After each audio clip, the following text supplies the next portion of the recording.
seen a fourth grader beat and strangle a second grader. Then Good morning, cousins and soul tribe. It's me, Athena, aka Ladyervin, and I just came across a thread. I don't remember his name. However, go down and check him out. He's discussing the attack on a second grader in Maryland that occurred with a fourth grader at school.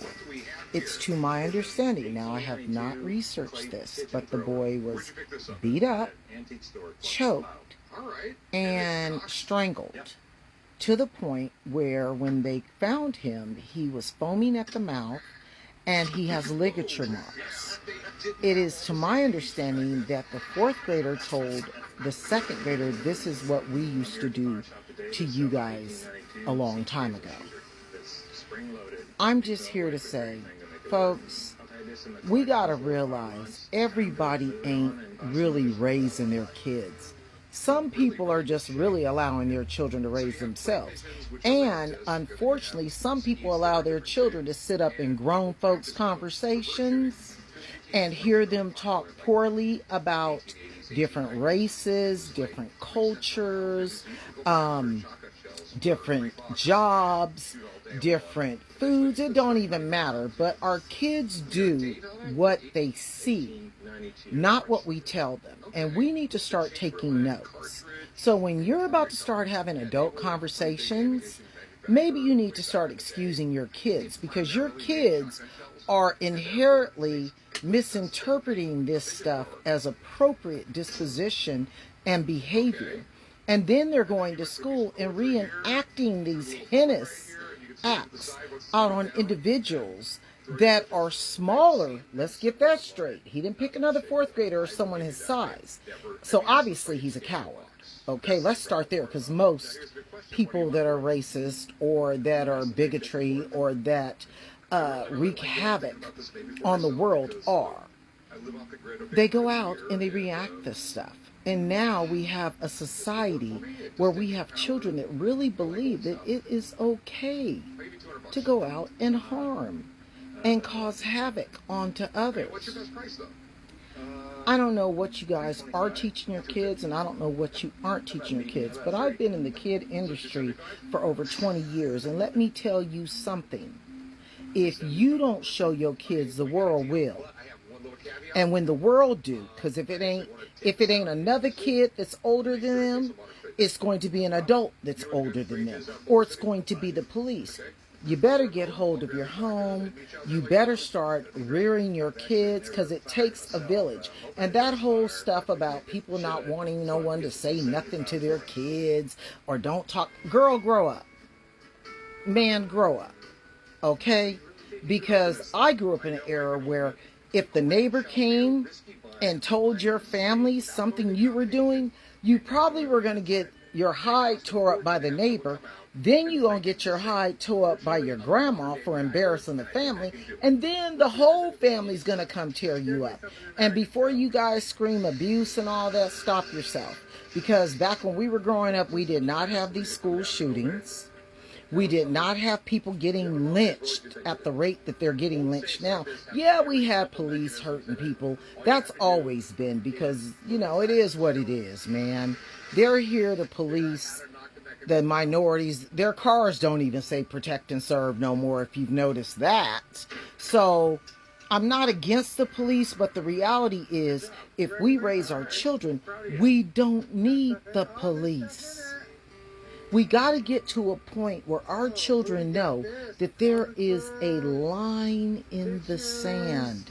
And we need to start showing them that we employ rules on ourselves and boundaries for others, which means they will know to have rules for themselves and boundaries for others, and some integrity and dignity and respect for self, which will perpetuate integrity and dignity and respect for others. This has to stop. I know that a lot of people say, well, our kids, we can't help what our kids do. Hey, let me tell you something. My parents made me know what I could and could not do. I knew if I showed out Wherever I show out, I was going to get toe out. Okay?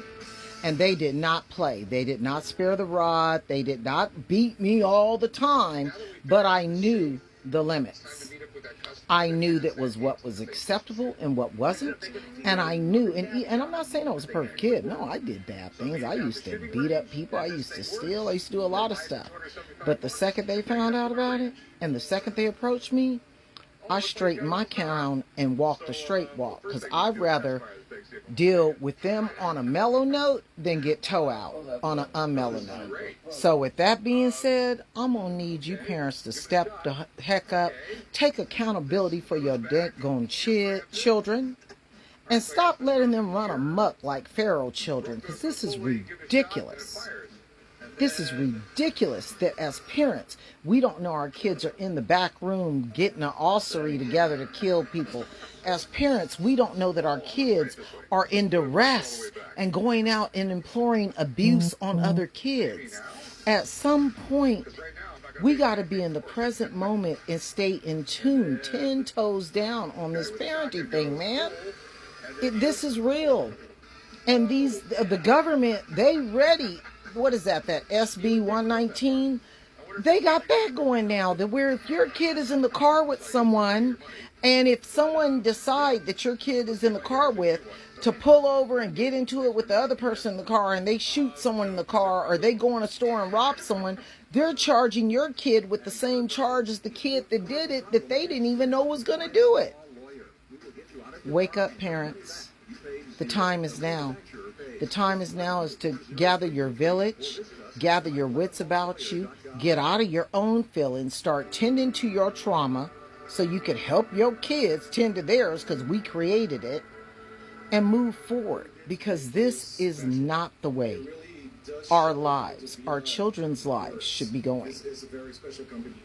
They should be out playing. They should be out having fun. They should be out enjoying the world. They should be out exploring. I mean, we used to be all over the neighborhood, running around, playing, making spaceships, getting grocery carts, pushing each other, rolling each other in wheels. The kids don't even know how to play make-believe anymore. What the heck? Come on, people. Cut off the TV, turn off the Wi-Fi, make them go explore, make them be able to communicate. The problem is no one communicates in person no more.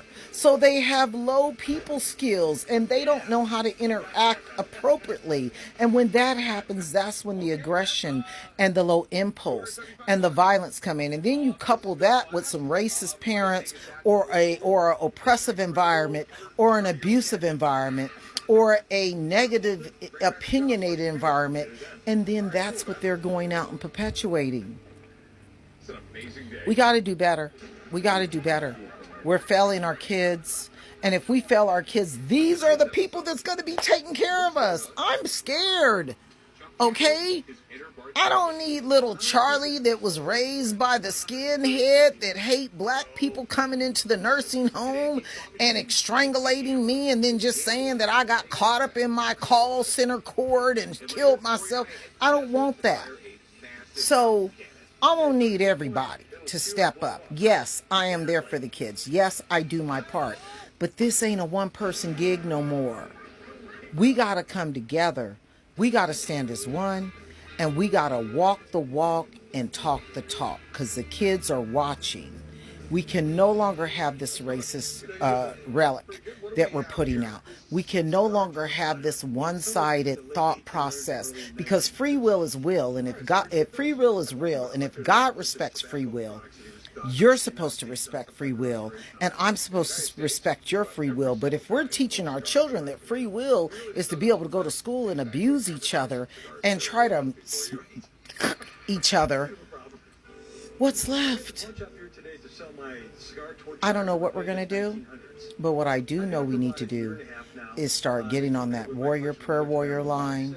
We need to start connecting at least once or twice a week to pray and uplift the light within ourselves and be the best version of ourselves. I would wait to talk to you later. Please follow me on YouTube, Soulful Vibes with Ladyervin, Facebook, Athena Urban Mac, and Instagram, Athena Urban Mac. I love you, cousins and Soul Tribe. Talk to you later. Bye.